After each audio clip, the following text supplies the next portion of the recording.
नमस्कार है सिद्धों को सादर वंदन, आचार्यों को नमस्कार है, उपाध्याय को है वंदन, और लोक के सर्व साधुओं को है विनय सहित वंदन।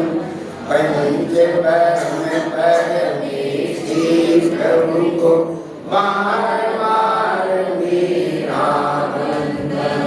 नमः श्री वर्धमानाय निर्लोकनिरात्मने सालोकानां त्रिलोकानां निर्विद्याधर्माय।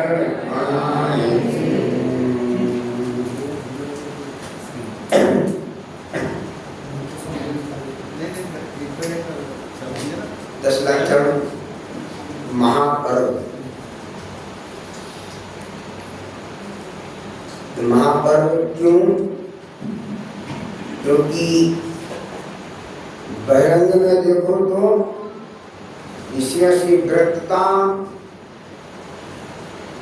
जिनेंद्र भगवान की आराधना, जीवन में त्याग, सदाचार, एक तरफ ऐसा दिखता है, और दूसरी बाजू अंतर में चैतन्य आत्मा की अनुभूति के द्वारा इसमें विशेष दीनता का प्रसार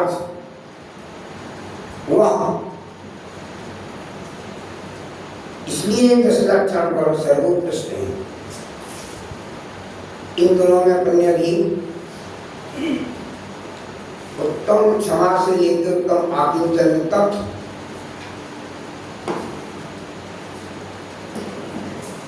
इन धर्मों का स्वरूप का संक्षेप में विचार किया। प्रयोजन यही है कि अपने अंदर में धर्म की प्राप्ति हो, और धर्म से ही जीवन सुखमय बनता है। धर्म के बिना जीवन सुखमय नहीं होता। इतना तो पक्का अपनी निर्णय में तो आ जाना चाहिए। संज्ञान का विषय तो बन जाना चाहिए कि कहीं सुख नहीं है। सुख है तो धर्म में ही है, और धर्म आत्मा का स्वभाव है। सुखी होने के लिए अंदर में आने का प्रयत्न करना, ये सारी बातें अपन लोगों ने अभी सीखी है। आज उत्तम ब्रह्मचर्य इस समय में थोड़ी सी चर्चा करनी है, क्योंकि अपन लोग पढ़ते हैं ना, पात्र बिना वस्तु ना लहे, पात्र ही आत्मज्ञान, पात्र थवा सेवो सदा ब्रह्मचर्य मतिमान। आज के दिन ब्रह्मचर्य, जीवन में वासनाओं का अभाव बहुत महत्वपूर्ण है। अकेला आज के दिन नहीं, पूरे 10 दिनों में, और पूरे 10 दिनों में नहीं, पूरे 10 दिनों में तो अपन इस बात का विचार करते हैं, चिंतन करते हैं। पूरे जीवन में इस प्रकार से प्रेरित होना चाहिए। निज आत्म स्वरूप में लीनता वो निश्चय ब्रह्मचर्य है। शील वाण ब्रह्म भाव अंतर रखो। 9 प्रकार से बहिर्गत रूप से शील की रक्षा करना एक व्यवहार से ब्रह्मचर्य है, और अपना ब्रह्म भाव मतलब अपने आत्म स्वरूप में अंतर में लीनता करना एक निश्चय से ब्रह्मचर्य है। तो बाद में 5 इंद्रियों के विषयों से विरक्त होना।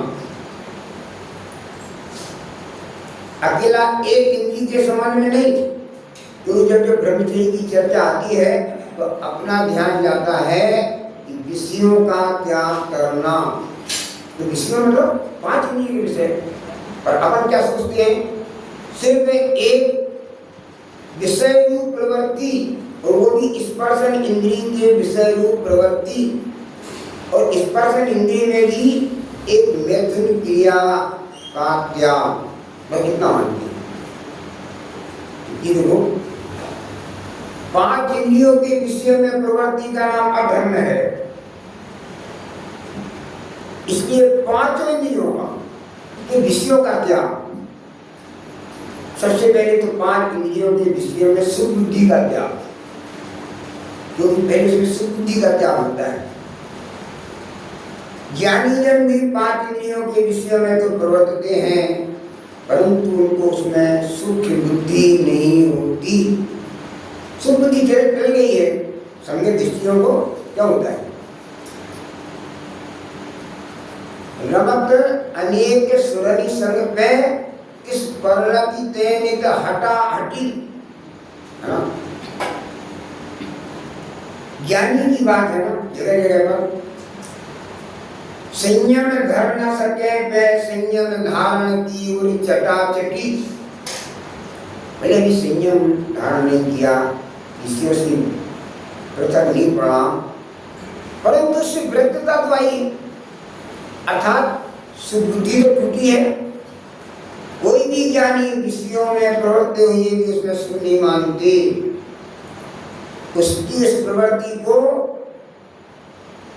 रोग में औषधि का सेवन जैसे मजबूरी में किया जाता है, इस प्रकार मजबूरी की प्रवृत्ति है।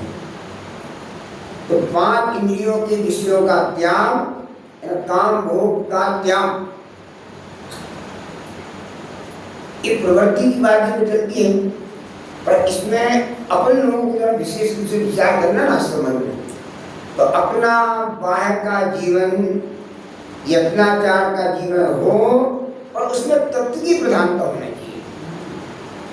तत्व की प्रधानता के बिना विषयों का त्याग भी अपन करेंगे ना, तो उसे मजा तो लगेगा, ठीक है, ठीक बना तो लगेगा, तो वास्तव में ब्रह्मचर्य सही नहीं हो पाएगा। अगर देखो एक पूजन में कुछ एक पंक्ति आती है, क्योंकि बहुत सी बातें तो अपन नहीं कहते हैं, और खास बातों पर चर्चा करेंगे थोड़े समय के कारण। पूजन में आता है पंक्ति, संसार में दुष्देल नारी तज गई योगीश्वरा, है ना? इस पंक्ति को मैंने इसलिए लिया है, इस पंक्ति को पढ़ करके बहुत लोगों को बहुत ऑब्जेक्शन आती है, और खासकर महिला वर्ग को और ज्यादा ऑब्जेक्शन आता है। क्या आता है? कहते हैं यहाँ पर स्त्रियों को, नारियों को विष की बेल कहा है। विष बेल कहा ना, विष बेल कहा, तो क्या मनुष्य अमृत के वृक्ष है? इसके अंदर भी बहुत विचार करते हैं। तो भाई ये पूजन वगैरह जो है ना, पूजन पुरुषों ने बनाई है, तो पुरुषों ने बनाई है तो उन्होंने अपनी भूल, अपनी गलती नहीं सो की, स्त्रियों की गलती बताई है, इसलिए स्त्रियों को विस्मित कह दिया, है ना? लेकिन उसका मर्म यदि समझा जाए तो वहाँ उसका अर्थ क्या है? अगर अर्थ भली प्रकार समझा जाएगा तो इस प्रकार की विचारधाराएं नहीं रहेंगी, है ना? तो विषबेद का अर्थ क्या है? विषबेद मतलब विषय वासना का परिणाम। अब चाहे वो पुरुषों को स्त्रियों के प्रति हो, चाहे स्त्रियों को पुरुषों के प्रति। तो विषबेद का अर्थ नारी विषबेद नहीं, लेकिन एक विषय वासना का परिणाम है, उसको विषबेद कहा है। कभी कभी ऐसे शब्दों का प्रयोग कर दिया जाता है, उसका भाव का विचार नहीं किया जाए तो अपने अंदर में ऐसा लगता है कि स्त्रियों को विषबेद कहा, विषबेद ऐसा लगता नहीं अंदर में। लेकिन अगर संसार में विषबेद नारी तज गए योगीश्वरा, नारी शब्द है ना, नारी शब्द है, तो थोड़ा बदल के देखो, संसार में विषबेद जननी लागू पड़ेगा, ऐसा अपन लगा सकते हैं क्या? संसार में विषबेद भगिनी तज गए योगीश्वरा, संसार में विषबेद बेटी तज गए योगीश्वरा, इसी को सम्मत होगा ऐसा लगना, क्योंकि जननी को तो कोई विषबेद नहीं कहेगा, बहन को तो कोई विषबेद नहीं कहेगा, और पुत्री को तो कोई विषबेद स्वीकार नहीं करेगा, लेकिन जब वहां नारी शब्द का प्रयोग है, नारी शब्द का प्रयोग है ना, नारी का मतलब नारी के प्रति विषय वासना का परिणाम, और नारियों को पुरुषों के प्रति विषय वासना का परिणाम, उसका त्याग करना वो ब्रह्मचर्य है ना। देखो माँ बहनों के प्रति बुरी निगाह से देखना, इसको बुरी दृष्टि कहते हैं। उनको उनकी तरफ से ना क्या करके और खोटी भावना, खोटी चेष्टा है ना, जैसे आजकल बहुत दूर से चलता है। और माँ बहन और पुत्री को, माँ को माँ की नजर से, बहन को बहन की नजर से, जगत की सारी स्त्रियां जो बड़ी उम्र वाली है उनको माँ की नजर से देखना, समान उम्र वाली है तो उसको बहन की नजर से देखना, छोटी उम्र वाली तो अपनी बेटी की नजर से देखना। इसको कौन सी दृष्टि कहेंगे? इसको भली दृष्टि कहेंगे। खोटी नजर से देखना बुरी दृष्टि, और अच्छी नजर से देखना भली दृष्टि। उपदेश देते भैया, माता बहन सुता पहचानो, ऐसा उपदेश आता है। कहते हैं ब्रह्मचर्य की साधना के लिए, अपने अंदर में ब्रह्मचर्य व्रत का पालन करने के लिए। परंतु अभी पर 10 दिनों में तत्व निर्णय का अभ्यास किया ना, तो अपने गुरुदेव ने एक और दृष्टि दी है, उसका नाम है द्रव्य दृष्टि। कितनी दृष्टि होंगी? एक बुरी दृष्टि, एक भली दृष्टि और एक द्रव्य दृष्टि।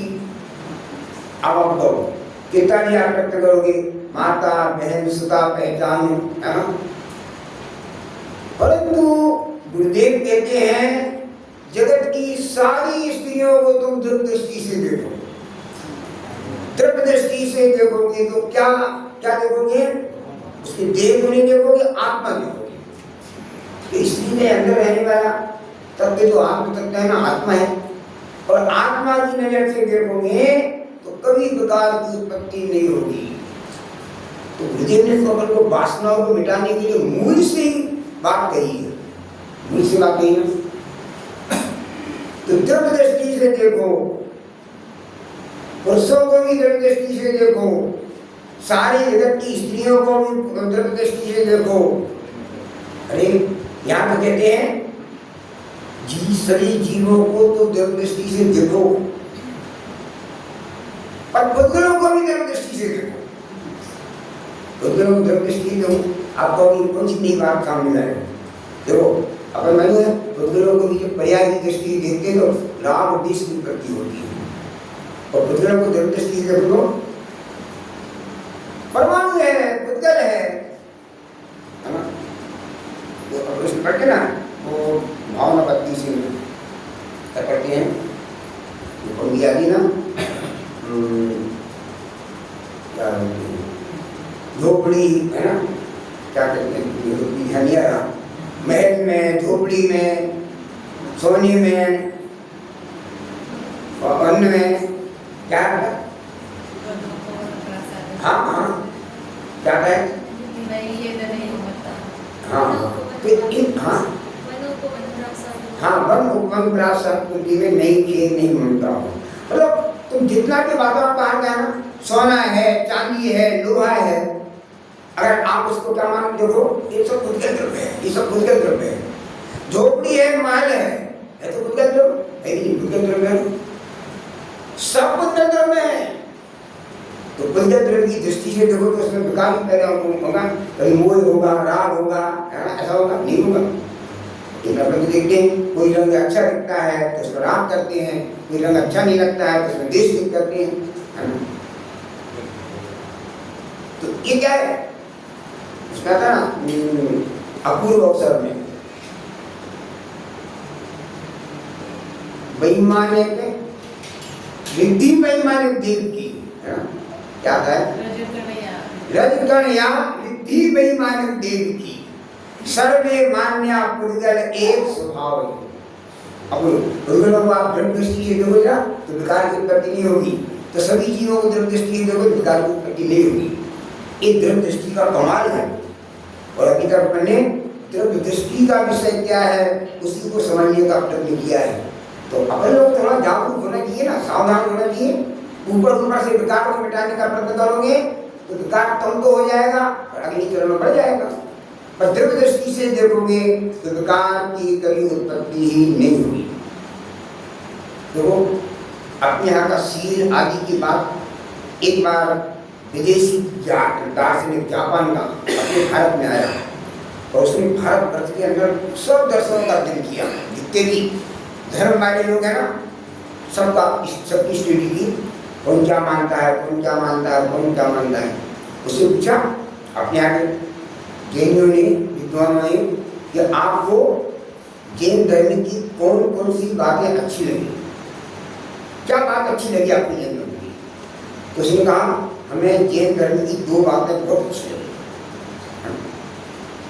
एक इतना गहरा चिंतन तो नहीं किया लेकिन जो अच्छा लगा उसने बोला कौन कौन सी 2 बातें। जैन धर्म की स्त्रियां बहुत अच्छी लगी और दूसरी बात दिगंबर मुनिराज बहुत अच्छी लगी। उससे पूछा आपको जैनों की स्त्रियां बहुत अच्छी क्यों लगी, वो सुंदर होती है, रूपवान होती है इसलिए नहीं, इसलिए नहीं, इसलिए अच्छी लगी कि वो मरना को पसंद करती है पर शील भंग होना पसंद नहीं करती। इसी चंद्रमा की माँ वगैरह है और मर जाएंगी पर शील भंग नहीं करेंगी। ये बात सर्वोपरि जैनियों के अंदर दिखती है, इसलिए वो इसलिए अच्छी लगी। दोनों क्षेत्र में लगे, ठंडी हो, बरसात हो, भूख हो, प्यास हो, सब में समता भाव रखती है। शत्रु हो, मित्र हो, इसमें समता भाव रखती है। मुनिराजों का कोई शत्रु नहीं होता, मुनिराजों का कोई मित्र नहीं होता। भैया की दहाड़ चलती है, शत्रु हमारे शत्रु है ना, या मुनिराज का कोई शत्रु नहीं, कोई मित्र नहीं। लेकिन ऐसा क्यों शत्रु और मित्र ऐसा क्यों चलने लगा आज साधुओं के अंदर में? क्योंकि उन्हें तत्व ज्ञान का अभ्यास नहीं किया। अंदर से मुनि पया का स्वरूप क्या है उनको पता ही नहीं है। कसाय करना मुनि पना नहीं है। कोई मुनिराज को कुछ भी बोल दे, कितने निंदा के वचन बोल दे, मुनिराज कभी उग्र नहीं होते। ये तो दिगंबर जैन मुनियों के विशेषताएं लक्षण है। लेकिन जरा जरा सी कोई ने कुछ बोल दिया हो तो उग्र हो जाए तो मुनि बना कहाँ रहा, अर्थात नहीं रहा। देखो विषय वासनाएं आत्मा के लिए अहितकारी हैं। है आत्मा के अहित विषय कसाय, इनमें मेरी परिणति न जाए। या विषय 5 इंद्रिय के विषयों से कहीं सुख नहीं है तो उससे पृथकता आनी चाहिए, उससे उदासीनता आना चाहिए, आने चाहिए। समता भाव हो, ऐसा आता हो ही आता है। समता की सहेली है अकेली उदासीनता। उदासीनता मतलब 5 इंद्रियों के विषयों में सुख नहीं मानना, विरक्त होना, ये उदासीनता है। तो सम्यक दर्शन प्रकट करने की भावना वालों को इस उदासीन का अंदर होना चाहिए। अगर ऐसा उदासीन परिणाम अंदर में नहीं होगा तो विषय वासना कभी नहीं मिटेगी और आत्मधर्म कभी प्रकट नहीं होगा, है ना। एक बार का ऐसा बता ना जम्बू कुमार थे तो वो बहुत विरक्त चित्त वाले थे, विवाह करने के लिए मना कर दिया।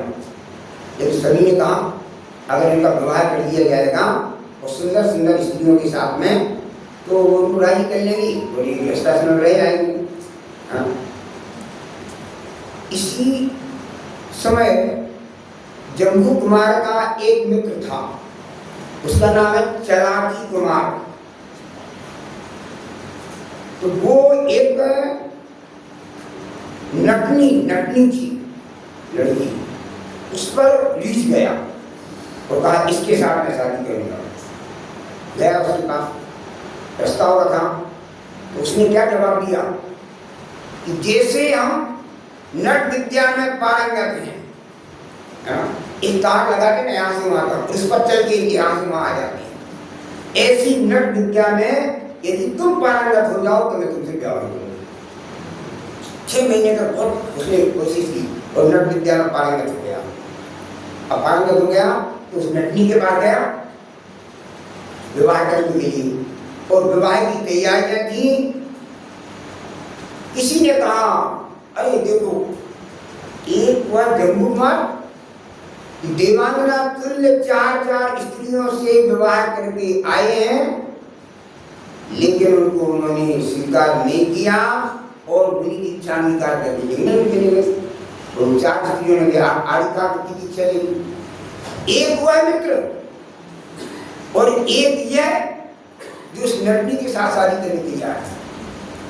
उसको लगा इतना करंट लगा, मैं क्या कर रहा हूँ, ये नटनी और इसके साथ मैं विवाह कर रहा हूँ। तुरंत अंदर में व्यग्रता आई और वहां चला गया और जम्मू कुमार के साथ में उन्होंने इच्छा की, विषय वासना का सब त्याग कर दिया। तीसरा विचार हो, वासना की कभी उग्रता होती है, कभी वासना कम होती है। कभी वासना की सरिता का गहन शैल मुझ पर छाया, पी पी कर विषयों की मदरा मुझ में पागलपन आया। भगवान के सामने तो कहते हैं ये पागलपन है, विषय में किंचित मात्र भी सुख नहीं है। यदि सुख बुद्धि हटे बिना बाहर में अगर विषयों से प्रवृत्ति हट भी जाए तो अंदर में तो पड़ा रहता है ना, सुख तो है, सुख तो है, सुख तो है। तो सबसे पहले तत्व ज्ञान का अभ्यास करो, तत्व ज्ञान के अभ्यास में रुचि लगाओ। इसके लिए मैं हमेशा 10 लक्षण पढ़ने के अंत में एक बात कहता हूँ, एक एग्जाम्पल भी देता हूँ। भैया अपन सब अभी 10 दिनों में अपन ने इस तरह से धरने की आराधना की है, जिन्हें भगवान की भक्ति की है, पूजा की है, स्वाध्याय किया है, तत्वाभ्यास किया है। अब तत्व विचार में आ जाना, बाकी के दिनों में और आगे बढ़ाना उसको। यदि आगे नहीं बढ़ेगी प्रवृत्ति तो मोक्ष मार्ग में नहीं हो पाएंगे, मोक्ष मार्ग में नहीं होंगे, सुखी नहीं हो पाएंगे। इसलिए कल से क्या होगा, कल से स्वाध्याय, चिंतन, मनन की धारा और बढ़ना चाहिए। अभी तो हमने सीखा है 10 दिनों में, आगे बढ़ना चाहिए। तो अभी 10 लाख पढ़ने तो यहाँ बहुत सारे लोग आते ही आते हैं, मंदिरों में भीड़ रहती है, स्वाध्याय में भीड़ दिखती है, नहीं दिखती है, लेकिन जो बहुत यहाँ की जेल में बहुत बड़े बड़े भक्त हैं, सब अच्छे अच्छे भक्त हैं।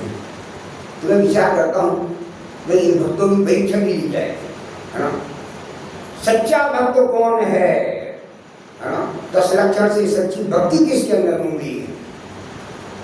इसलिए तो एक बार एक राजा था और उसको भक्त बहुत अच्छे लगते थे, भक्तों से बहुत प्रेम था। तो उसे अपने पूरे देश के अंदर में ऐलान करा दिया, पूरे देश में जितने भक्त हैं वो सब हमारे यहाँ आओ। उसके एक बहुत बड़ा आश्रम बना दिया, बहुत लंबा चौड़ा आश्रम बना दिया, जिसमें बहुत सारे भक्त आगे ठहर सकते हैं। उनको कपड़ा फ्री, भोजन फ्री, सारी सुविधाएं दी जाएंगी। बहुत सारे लोगों ने कहा ये इससे अच्छी बात क्या है, भक्त बन जाओ। सबने बिल्कुल साधु का वेश बनाया, दुपट्टा पट्टा ओढ़ा, भगवा हुआ रंग का सब कुछ है ना, और आकर के बस वहाँ पर भक्त बन क्या गए।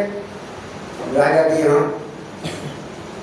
होते होते 1 महीने में 10,000 भक्त आ गए। 10,000 भक्तों की संख्या वहाँ पर इकट्ठी हुई। अब हर दिन क्या है, भोजन में दो, वस्त्र दो, सारी सुविधाएं दो, तो क्या होगा, रात को खाली होने लगा। अब रानी ने जब देखा उसको बड़ी चिंता हुई, उन्हें कहा क्या किया जाए, ये राजा तो अंधा है, पागल है भक्तों में। तो उसने मंत्री को बुलाया कि क्या हो रहा है, फिर आपको महाराज ऐसा कर रहे हैं, हम क्या करें। मैंने कहा सुनो, हम तुम्हें एक बहुत अच्छी युक्ति बताते हैं। क्या बताते हो, तो ऐसा करो वहाँ एक घोषणा करा दो सब भक्तों के बीच में, और राजा को अपन अंदर रखते हैं बिल्कुल।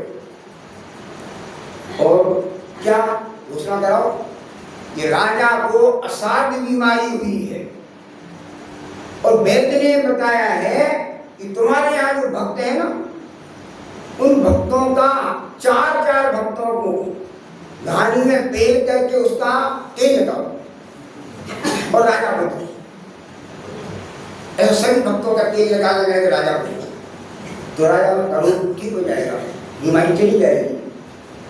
तो ऐसा घोषणा की थी ना, और कह दिया तो बाहर गेट पर एक चौकीदार रखना, अगर कोई बाहर जाएगा उससे पूछ कर लेना भाई कहाँ जा रहे हो, और कुछ नहीं कहना, जाने देना, है ना। बहुत लोगों ने कहा भैया हम थोड़ी भक्त हैं, हम तो यहाँ पर फ्री में वस्त्र खाना पीना मिलना था इसके लिए आए थे, अपन थोड़ी भक्त हो गए थे। तो उन्होंने कहा अपन तो अपना तेल नहीं निकलवा सकते, है ना, जान की कीमत पर कोई काम करे। तो कब से क्या हुआ, वो बाहर निकलना उन्होंने शुरू कर दिया और पूछा कोई कहाँ जा रहे हो, नहीं भैया हम कोई भक्त करनी थे, ऐसे ही आ गए थे इसलिए जा रहे थे, जाओ। ऐसा करते करते 10 दिनों में सारे भक्त वहां से निकल गए, सब तेल खाली हो गया मैदान पूरा। सिर्फ 10 भक्त बचे, 10 भक्त वहां बचे। तो उनको बुलाया, बाकी सब तो खाली हो गया, पूरा चला गया पूरा का पूरा। तो नकली भक्त थे ना, तो नकली भक्त सब चले गए। अब वो असली भक्त थे वो 10 की संख्या मात्र थी, 10,000 में मात्र 10 की संख्या थी। तो उनको बुलाया, चलो आज तुम्हारा तेल निकाला जाएगा। वही बात है, निकाल लो, हमारा आत्मा भिन्न है, ये शरीर भिन्न है, तुम्हें जो करना हो करो, हम लोगों को कोई चिंता नहीं। ये बात तो बहुत अच्छी लगी। उन्होंने कहा ये 10 ही सच्चे भक्त हैं, है ना, बाकी तो कृत्रिम थे, चले गए। ऐसा कहीं अपने जीवन में तो नहीं घट रहा कि 10 दिनों में अपने लोग बहुत भक्ति पूजा और भीड़ के साथ यहाँ आए। तो असली भक्त कौन है इसका पता तब चलेगा कल चलेगा इसका जैसे आपने अभी सारे लोग उपस्थित होते थे ना, ऐसी कैसी उपस्थिति, आप लोग नहीं आए, आप कोई वक्ता नहीं होता है, कुछ भी नहीं होता है, तो हम क्या करें भैया। 10 दिनों में बात सुनिए ना, आधा घंटे गुरुदेव की सीढ़ी चलाओ और बाकी 6 डाला मोक्ष मार्ग 50 लोगों उसको वक्ता दो, तब निर्णय का अभ्यास करो।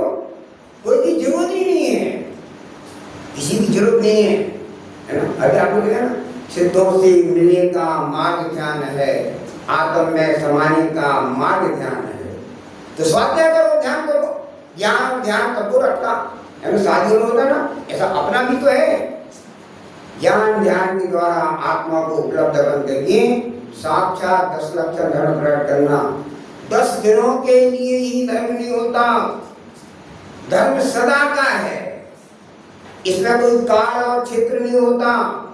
परिणामों में धर्म होता है, और इसलिए परिणामों में धर्म प्रकट करने के लिए निरंतर तापे जिनवर कथित तत्व अभ्यास करिए, है ना। और संशय विभ्रम मोह त्याग आपो लख लीजिए, पीछे बढ़ जाओ। जब तक हमारा आत्मा हमको अनुभव नहीं आता है तब तक हम मोक्ष मार्ग में दृढ़ता से जुटे रहेंगे, निरंतर तत्वाभ्यास स्वाध्याय में जुटे रहेंगे, सत्संग बनाने की कोशिश करेंगे। ये काम भैया होना चाहिए, अकेले कहने की बात नहीं है, अपने हित के लिए, अपने हित की बात है ना। तो वो कैसे होगा, तो अभी अपन लोगों ने 6 डाला की दूसरी ढाल में अपने अंदर में होने वाली भूलों की चर्चा की। काय के लिए चर्चा की भाई, 60 की चर्चा क्यों की, है ना, की चर्चा क्यों की।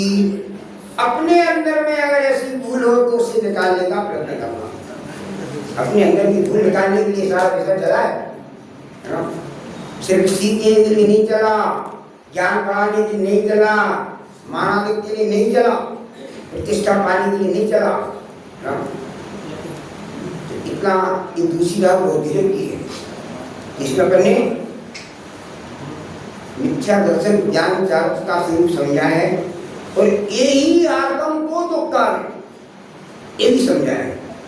और यदि अपन दुखी नहीं होना है, सुखी होना है, तो क्या प्रयत्न करना, सबसे पहले मिथ्या दर्शन ज्ञान चार्ज को निकालने का प्रयत्न करना।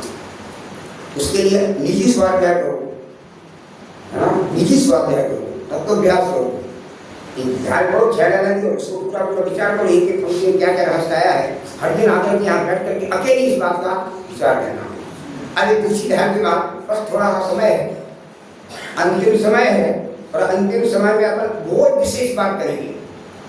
छह ढाला की तीसरी ढाल मतलब द्रव्य दृष्टि का विषय भूत आत्मा।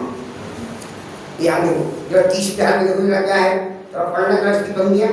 आत्मा को हिता है सुख सो सुख, आकुलता बिन गए, आकुलता शिव माहि न ताते, शिव मगला क्यों चाहिए, सम्यक दर्शन ज्ञान चरण शिव मगसो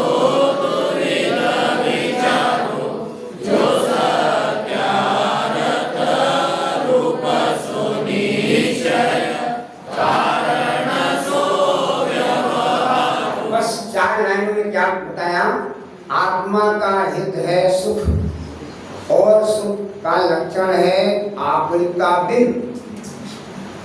तो अगर इतना ही आप समझ लेना तो ये भी एक बहुत बड़ी विपरीत मान्यता अपने अंदर में चलती है। बोलो 24 घंटे में अपन सुखी होना चाहते हैं, और 24 घंटे में सुख के लिए क्या प्रयत्न करते हैं? सब विचार लो, सब क्या करते हैं? 24 घंटे क्या करते हैं? सुबह उठते हैं, हाथ मुंह धोते हैं, नहाते हैं, कपड़े पहनते हैं, है ना, नाश्ता पानी करते हैं, मंदिर जाते हैं, व्यापार के लिए जाते हैं, फिर भोजन करते हैं, फिर आराम करते हैं, फिर शाम को फिर भोजन करते हैं, है ना। इसके लिए क्या, व्यापार अच्छा चलना चाहिए, धन बहुत होना चाहिए, वस्त्र आभूषण अपने घर में बहुत होना चाहिए, जो जरूरत की चीज है वो सब घर में ला के रखते हैं, करके 24 घंटे एक प्रयत्न करते हैं। लेकिन ये तो एक प्रयत्न तो यथार्थ नहीं है, क्योंकि संयोग है, संयोग के लिए छूट जाते हैं, और इच्छाओं की पूर्ति कभी नहीं होती, आकुलता तो बनी रहती है। एक इच्छा पूरी हुई तो दूसरी इच्छा हो जाती है, तो आकुलता तो बनी रहती है। तो यहाँ कहते हैं सुख का लक्षण आकुलता बिन निराकुलता है। तो निराकुल कब हुई? कभी आज से निराकुल हुई है? आत्मा के अनुभव के बिना कोई निराकुल नहीं होता। इसके साक्षी हमारे पंच परमेष्ठी हैं। निराकुल के बाद कोई परिक्रय नहीं है, कोई सामग्री नहीं है, और प्रचुर सुखी है। हमारे भगवंतों के पास कुछ भी लेश मात्र की परिक्रय नहीं है, और अनंत सुखी है। इसका मतलब क्या है? बाहर का कोई भी विषय सामग्री सुख का कारण नहीं है। एक बात ये नक्की हो गई, अपनी श्रद्धा और निर्णय कर लो ना, है ना। 24 घंटे पर बढ़िया खाने मिल गया तो सुख, बढ़िया पहनने मिल गया तो सुख, टीवी देखने मिल गई तो सुख, हरा भरा परिवार है तो सुख, ऐसा माने बैठे। तो और आकुलता सु माइनता में, आकुलता मोक्ष में नहीं है। संसार में कहीं भी जाके देखो, कोई आकुलता आकुलता सब आकुलता ऐसे दुखी है। और सुनो, संसार में ये मानते ना, कोई व्यक्ति सुखी दिखाई देता, सुखी बहुत बड़ा संयोग वाला, महल वाला, मकान दुकान वाला, ईश्वरी वाला सुखी दिखाई देता है ना। अगर उसके पास जाकर देखो जरा, वो भी सुखी में जो दिखाई देता है ना, वो सुखी भी कैसे? बाहर के संयोग से नहीं, वैभव से नहीं। जिसकी आकुलता कम है वो कम दुखी है, सुखी तो नहीं है, तो लोग एक दूसरे सुखी कहते हैं। संसार में भी आकुलता कम वालों का कम दुख है, और आकुलता ज्यादा वाले ज्यादा दुखी है। करोड़पति हो, अरबपति हो, वैभव वाले हो, लेकिन आकुलता जिनको बहुत ज्यादा है वो बहुत दुखी है। यहाँ जिसके यहाँ कुछ नहीं है, झोपड़ी में रहता है, वो रात भर सुख की नींद में सोता है ना। और अरबपति, खरबपति, वैभव वाला, उसको सोने के लिए नींद की गोलियां लेना पड़ती है, लेना पड़ती नहीं लेना, नींद ही नहीं आती है। तो जिसके आकुलता ज्यादा है वो ज्यादा दुखी है, जिसकी आकुलता कम है वो कम दुखी है। तो आकुलता दुख का कारण है। और नंबर 3, जिसके लिए आकुलता नहीं है वो परम सुखी है, सच्चा सुखी है। तो संसार में भी संयोग के कारण से कोई सुखी नहीं है। आकुलता कम होने से संसार में सुखी नजर आता है ना। सुखी मतलब कम दुखी, सुखी का मतलब कम दुखी, और आकुलता ज्यादा होने पर, इसलिए ये भी यहाँ लागू करना, संसार में भी संयोग नहीं अपितु आकुलता का घटना सुख का कारण है, इंद्रिय सुख। तो मोक्ष मार्ग में आकुलता का अभाव होने पर मोक्ष का सुख होता है। ये सब बातों को नक्की करो, पक्का करो, है ना, बिल्कुल पक्का करते जाओ, एक एक बात नोट करते जाओ। आकुलता कहानी है सो मोक्ष में नहीं है। ताते शिवमग लाग्यो चाहिए, मोक्ष में आकुलता नहीं है, निराकुल सुख है, और मोक्ष प्राप्त करने के लिए मोक्ष मार्ग में आना चाहिए। अब मोक्ष मार्ग क्या है? सम्यक दर्शन ज्ञान चरण सो मगसो विविध विचार। एक मोक्ष का मार्ग सम्यक दर्शन ज्ञान चात्र है। भरतराम लिख रहे, और कहीं और आता है मोक्ष मार्ग सम्यक दर्शन ज्ञान चात्र है। कहाँ आता है? सम्यक दर्शन ज्ञान चात्राणि मोक्ष मार्ग,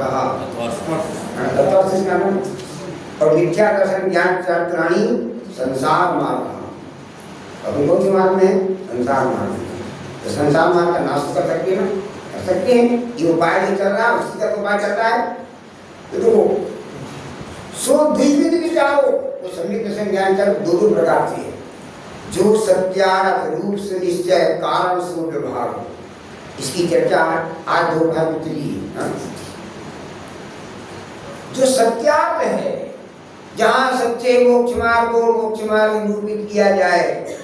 सच्चा मोक्ष मार्ग मतलब जहां भीतरा भाव आत्मानुभव को मोक्ष मार्ग कहा जाए, तो सच्चा मोक्ष मार्ग, निश्चय मोक्ष मार्ग। और जो मोक्ष मार्ग तो नहीं है, लेकिन मोक्ष मार्ग का निमित्त सहचारी है, उसे उपचार से मोक्ष मार्ग कहा जाएगा। मोक्ष मार्ग तो कारण सो व्यवहारो, मोक्ष मार्ग का निमित्त और सहचारी है।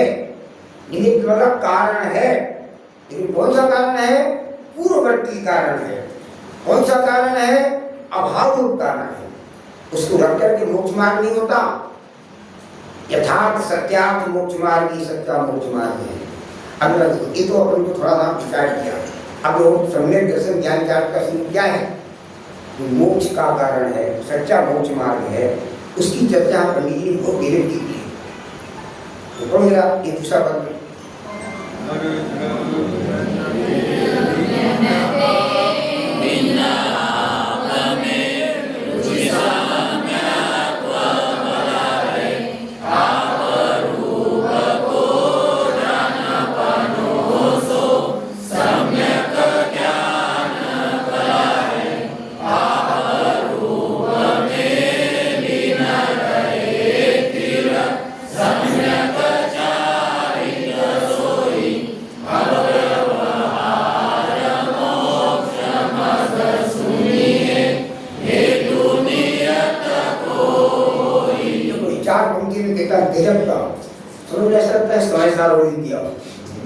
सम्यक दर्शन किसे कहा, सम्यक ज्ञान किसे कहा, और सम्यक चार्ट किसे कहा? सत्यार्थ सम्यक दर्शन ज्ञान चार्ट, परमार्थ सम्यक दर्शन ज्ञान चार्ट, निश्चय सम्यक दर्शन ज्ञान चार्ट। तो यही मोक्ष मार्ग है। व्यवहार मोक्ष मार्ग उसके साथ में होता है, अनिवार्य रूप से होता है। नहीं हो तो काम नहीं चलेगा। मोक्ष मार्ग में दो बातें होती हैं, एक निश्चय, एक व्यवहार, दोनों होती हैं। मोक्ष मार्ग है ना, मोक्ष की बात थोड़ी है। मोक्ष मार्ग में एक निश्चय का फल मात्र होता है, और मोक्ष मार्ग में व्यवहार मार्ग भी होता है, निश्चय मार्ग भी होता है। परंतु मोक्ष मार्ग निश्चय धर्म ही मोक्ष मार्ग है, व्यवहार धर्म किंचित मात्र भी मोक्ष मार्ग नहीं है। व्रत भक्ति पूजा अनुव्रत महाव्रत मोक्ष मार्ग बिल्कुल नहीं है, वो बंध मार्ग है। लेकिन अभी अपरिपक्व दशा है, तो अपरिपक्व दशा में होता है, हुए बिना रहता नहीं, और वो मोक्ष मार्ग बिल्कुल नहीं। ऐसे सिद्धांत पूर्वक प्रवृत्त हुआ। आप जिन्हें भगवान की भक्ति पूजा योग पूजा, गुरुपासना, स्वाध्याय, संयम, तप, दान, श्राव की आवश्यक है ना, इनमें आप पूरी तरह से प्रवर्तना। परंतु मोक्ष मार्ग तो, सच्चा धर्म तो आत्मानुभव का नाम है, इन क्रियाओं का नाम मोक्ष मार्ग नहीं है। और मन कैसा है, दया, दान के भाव का नाम मोक्ष मार्ग नहीं है। एक शुभ भाव है ना, शुभ राग है, आश्रव है, आश्रव कैसे मोक्ष मार्ग होगा? तो यहाँ तो तीनों की बहुत सुंदर व्याख्या की है। क्या कहा? तो सबसे पहले किसी कहा पर द्रव्यंते भिन्न आप में का क्या होगा? क्या होगा? आप में। देखिए 200 साल से आप में शब्द चल रहा, लेकिन अपन लोगों ने कोई विचार ही नहीं किया। आप में मतलब आत्मा में। तो ये आत्मा भी तीन नया नहीं है, आ गया। इतनी लंबी समय ही चल रहा था। इसके पहले और देखो तो वहां मिलेगा, आचार्यों के शास्त्र में मिलेगा, मिलेगा नहीं मिलेगा? 2000 से लेकर अभी तक सब में आप में मतलब आत्मा में। तो पर द्रव्य से भिन्न अपने आत्मा की रुचि मतलब श्रद्धा, प्रतीति, उसमें अहम बुद्धि, इसका नाम क्या है? सम्यक मतलब सम्यक दर्शन है। और ये भला है, आत्मा का भला करने वाला है, हित करने वाला है। सम्यक दर्शन की व्याख्या भी कर दी और सम्यक दर्शन की हित करने वाला है ना, एक भी कहा। तो सम्यक दर्शन क्या है? समस्त पर पदार्थों से भिन्न मैं ज्ञान स्वभावी आत्मा हूँ, मैं ज्ञानानंद स्वभावी हूँ। ऐसी आत्मा की रुचि करना, उसकी प्रतीति करना, उसमें एकत्र करना, अहम करना, यही मैं हूँ, यही आत्मा ही मैं हूँ। शरीर में बिल्कुल नहीं हूँ। प्रतिबिंब से भिन्न मतलब इस शरीर से भिन्न, बाहर में मकान, रुपया, पैसा, स्त्री, पुत्र आदि से भिन्न, अंदर के राग आदि भाव से भी भिन्न। और इसके अंदर जाओ, अंदर की गुफा में छिपा है भगवान आत्मा, है ना। उसको दृष्टि का विषय बनाना कैसे बनाओगे? ये तो बहुत बड़ा कठिन काम है। ये कठिन है क्योंकि अनादिकाल से नहीं किया है, ये कठिन है। लेकिन उसकी रुचि अभी जागृत हो जाए, सरल हो जाएगा, विराग नहीं हो जाएगा। रुचि के द्वारा कठिन काम भी सरल हो जाता है। अभी लोगों स्वाध्याय करने की रुचि भी नहीं होती, सुनने की रुचि भी नहीं होती, समझने की जिज्ञासा भी नहीं होती, तो आत्मा की रुचि कहाँ होगी? तो आत्मा की रुचि, क्योंकि रुचि का मार्ग है, इसकी रुचि होगी ना, उपयोग भी आपका अंदर चला जाएगा। उपयोग भी अंदर ले जाने की बात नहीं है, अपने आप अंदर की लगन है तो उपयोग भी अंदर जाएगा। जैसे बोलो आपको तत्व श्रवण की लगन है ना, रुचि है ना, ये बात अच्छी लग रही है ना, तो आपका उपयोग कहाँ है? यहाँ पर है, सुनने में है। तो हम देख लेते हैं ना, कुछ लोगों के चेहरे ऐसे लगते हैं भाई थोड़ा सा कुछ फीकापन सा लग रहा है, या किसी को नींद आने की तैयारी भी हो रही है, तो हम लोगों को क्या करना पड़ता है? इतनी चर्चा करते करते कोई का दृष्टांत दे देना पड़ता है ना। बाकी फिर से आप लोग सावधान हो जाओ, फिर से सावधान हो जाओ। देखो क्या है? पर द्रव्यंते भिन्न आप में रुचि सम्यक तो भरा है, ये सम्यक दर्शन है। आत्मा की रुचि, आत्मा की श्रद्धा, आत्मा का अनुभव, इसका नाम सम्यक दर्शन है। और ये सम्यक दर्शन मोक्ष मार्ग है। बाद में ऐसा सम्यक दृष्टि को सच्चे देव धर्म के प्रति अटूट श्रद्धा होती है, अटूट भक्ति का भाव आता है। आता है, बिल्कुल आएगा, नहीं आएगा तो सम्यक दृष्टि नहीं हो सकता। परंतु वह देव शास्त्र के प्रति का राग, 7 तत्वों का भेद रूप श्रद्धा, यह सम्यक दर्शन नहीं है। और होते हुए बना जाता नहीं है। तुम कैसी बुद्धि है बोलो? ये मोक्ष मार्ग की कैसी बुद्धि है? एक बुद्धि समझाना जरूरी है नहीं बोलो? कहीं बाहर में विवाद हो जाए, एक देश का दूसरे देश के साथ विवाद हो जाए, तो सभी लोग एक दूसरे की बुद्धि समझाते नहीं समझाते, है ना। भारत का और अमेरिका का विवाद हो गया, है ना, तो एक बड़ी बुद्धि सामने आ गई कि नहीं आई? बड़े बड़े लोग हैं उस बुद्धि में समझाने का प्रयत्न करते हैं। ये भी एक बुद्धि है कि मोक्ष मार्ग में आत्मा का अनुभव ही सम्यक दर्शन है। देव शास्त्र गुरु का राग सम्यक दर्शन नहीं है। परंतु साथ में होता ही है, गारंटी से होता है। अगर व्यवहार समय दर्शन ना होना तो उसमें निश्चय समय दर्शन नहीं है ना, ऐसा। तो पर आप रूप को जान पनो सो सम्यक ज्ञान कला है। ऊपर की पंक्ति का कुछ और शब्द लेना है, क्या लेना? पर द्रव्यंते भिन्न, क्या लेना? पर द्रव्यंते भिन्न आप रूप को जान पनो,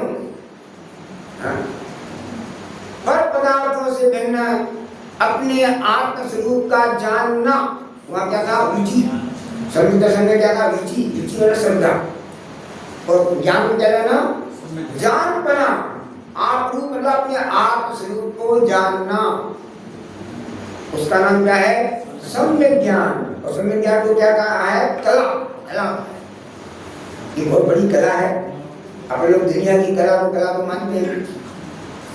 कोई कला होती है, कोई बजाने की कला होती है, किसी में गाने की कला होती है ना, किसी को मूर्ति बनाने की कला होती है। लौकिक में बहुत प्रकार की कलामान होते हैं, तो उससे पहचाना जाता है।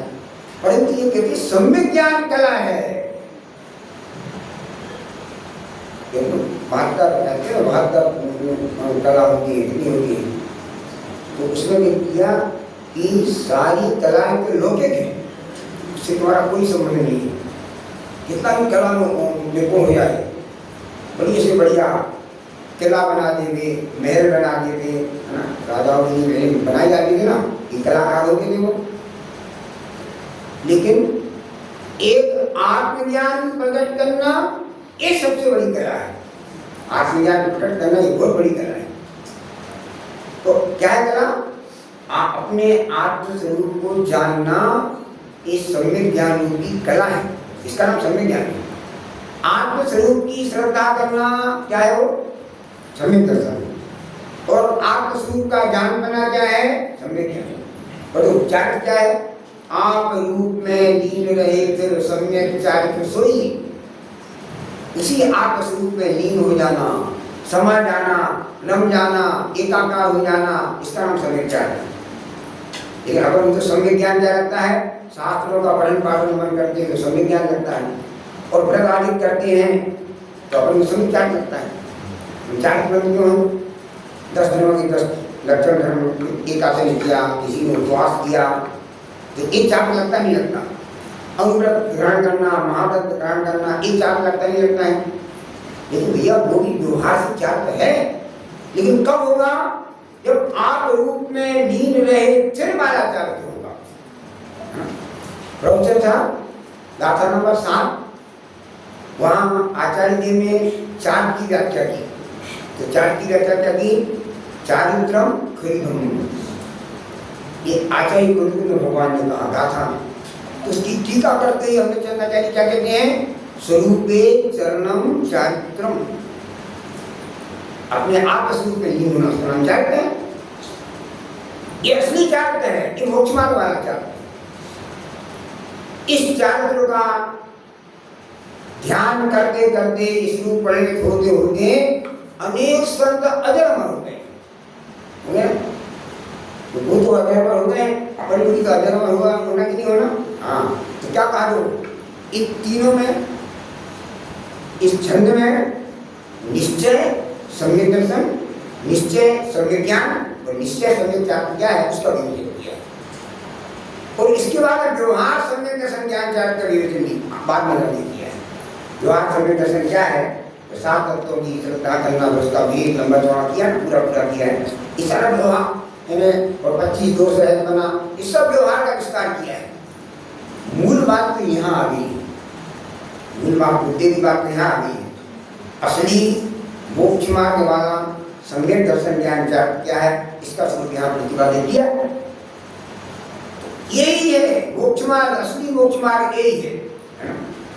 और बाहर में होते ना बहुत सी, लेकिन असली मोक्ष मार्ग क्या है? जो मोक्ष का कारण है सम्यक दर्शन ज्ञान चारित्र, उसके ऊपर खबर नहीं है। और ऊपर से अपन उसको मोक्ष मार्ग मान लेते थे, भ्रांति छाप खड़ा हो जाता है, तो अपन मोक्ष मार्ग नहीं बन पाती। बाहर में भी अपने दिनों में 16 कारण भावना भी बहुत थी। बहुत लोग 16 कारण व्रत करते हैं, जैसे देखो हमारे साथ ये अर्चना जी आई ना, तो ये बहुत सालों से 16 कारण की व्रत कर रही है। मैं उनसे का प्रश्न पूछना चाहता हूँ तो भाई इस 16 कारण व्रत कितने साल में पूरे होते हैं, आप बताओ कितने साल में पूरे होते हैं? 16 साल। तो नहीं 16 साल में बात किया। अच्छा एक बार 16 कारण के व्रत कितने दिन के होते हैं? 30 दिन की, 30 दिन की, एक महीना 30 दिन की। अच्छा तो एक प्रश्न और पूछूंगा, जो रत्नत्रय के व्रत कितने दिन के होते हैं? 3 दिन के। 10 लक्षण कितने दिन के होते हैं? 10 दिन के।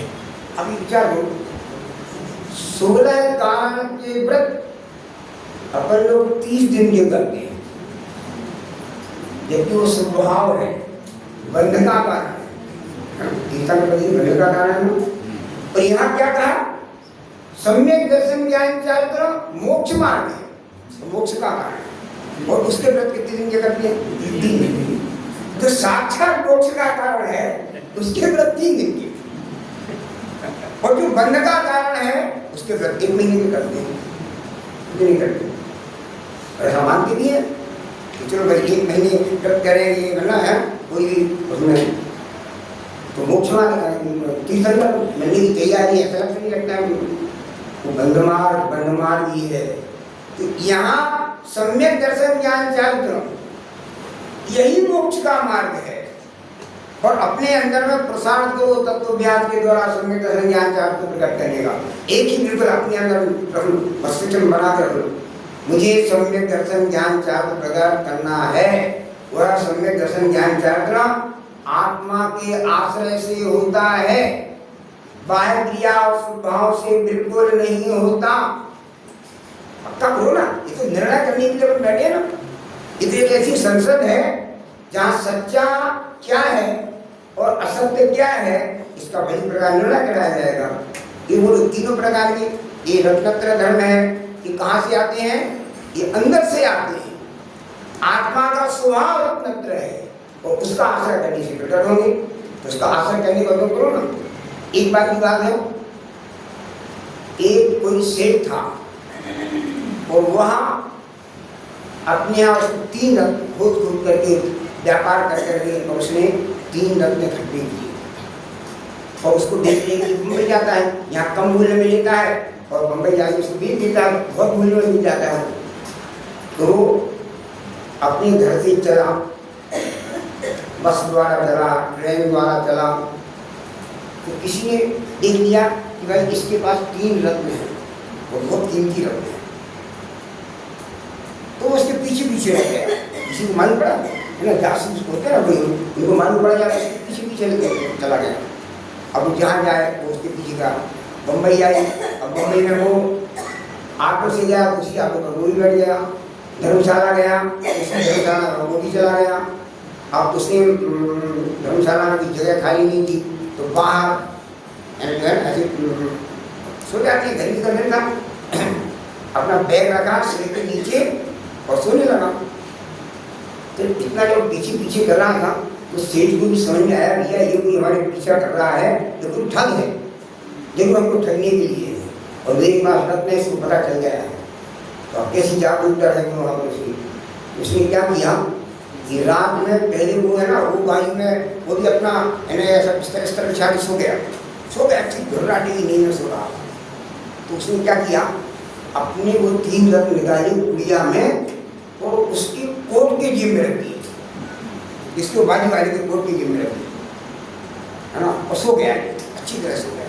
अब थोड़ी देर बाद उसकी नींद खुली और उठा तो उसने कहा कि अच्छा है अभी कई का सामान है तो उसमें रत्न तो है उसने उसके पूरी तरह से तपास की, कहीं रत्न नहीं मिले, है ना। उसके कपड़ों में तपास की, उसका पूरा बैग छान मारा, बिल्कुल नहीं मिले।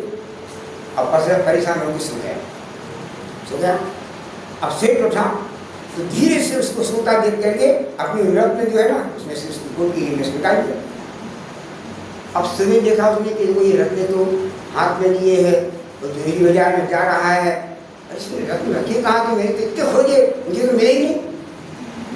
तो उसने पूछा अच्छा हम पूछ तो लेते हैं, चलिए अच्छा एक बात बताओ, अब हम तुम्हारे पीछे नहीं, हम पीछे लगे तो बिल्कुल पीछे नहीं करेंगे, बड़ी ईमानदारी से एक बात बताओ कि आपने ये रत्न कहाँ रखे थे, कहाँ छिपा के रखे थे? मैंने तो अच्छी तरह तपास की, कहीं नहीं मिला। उसने कहा मैंने तेरे कोट के जेब में रख दिए थे, जिसको सिर तकिया बना के सो रहा। वो रत्न कहाँ थे? उसके पास में थे। तो उसने उन रत्नों को अपने सामान में नहीं खोजा, सेठ के सामान में खोजा, तो अब वो कैसे मिलने वाली थी? ऐसा एक सम्यक दर्शन ज्ञान चार त्रिरत्न, रत्नत्रय, ये रत्नत्रय धर्म आत्मा का स्वभाव है और उसमें से प्रकट होते हैं। तो अपन बाहर तो बहुत तपास करते हैं, कहाँ बाहर में यम नियम संयम आप कियो, त्याग विराग अथाग लयो, वनवास लयो, मौन रहो, दृढ़ आसन पद में लगाए दियो। एक बात, एक क्रियाकांड की बात, और दूसरी बात और की श्रीमत में, सब शास्त्रों के नए धारिये मत मंडन खंडन भेद लिए। और क्या कहोगे शास्त्रों का? ग्रंथ में कहते हैं वह साधन बार अनंत दियो, प्रगति की हाथ हई न बने। अब क्यों न विचारत है मन से, तो शेष रहा उन साधन से। जो पूर्व में कर चुका है और उससे मोक्ष मार्ग नहीं हुआ, सुखी नहीं हुआ, तो उन साधनों में क्या शेष रह गया? लेकिन असली काम नहीं किया, वो अपने चैतन्य आत्मा की अनुभूति करना, सम्यक दर्शन करना, और सम्यक दर्शन होने पर नियम से ज्ञान और चार्य सम्यक बने को प्राप्त होते हैं। ऐसा प्रसाद अपने आज तक नहीं किया, कोई बात नहीं। कहते ना बीती ताई विसार दे आगे की सुबले। आपको क्या चलता है ये बात लिखिए। आज तक हमने अज्ञानता में जो कुछ किया है, संसार और कर्म बंद करने के कार्य किए हैं, लेकिन श्री गुरु अपन को अब तो सावधान करते हैं, जागृत करते हैं। जिनवाणी माता हमें वस्तु स्वरूप बताती है। अब अपना काम है जब जिनवाणी का अभ्यास करके अपने आत्म तत्व को समझकर उसकी महिमा लाएं, चैतन्य आत्मा की महिमा लाएं, समस्त पदार्थों की महिमा छोड़ें। पहले महिमा छोड़ो बाहर की, आत्मा की महिमा करो। इस तरह महिमा द्वारा आत्मा अनुभव में आता है। तो 10 दिनों में जो चर्चा हुई उसका एकमात्र सार ये है, शुद्धात्म तत्व की अनुभूति करना, मोक्ष मार्गी बनना। ये अपना सबका सभी चर्चाओं का साथ था और उस सार को प्रकट करने के प्रयोजन से ये अपनी सारी बातें थी। इसके आगे के दिनों में कल से अपन आत्म के प्रयोजन से वस्तु स्वरूप का अभ्यास करें, स्वाध्याय करें और अपने आत्मा को बहुत सर्वोत्तम से निकालने का प्रयत्न करें। अभी 15-20 मिनट का थोड़ा सा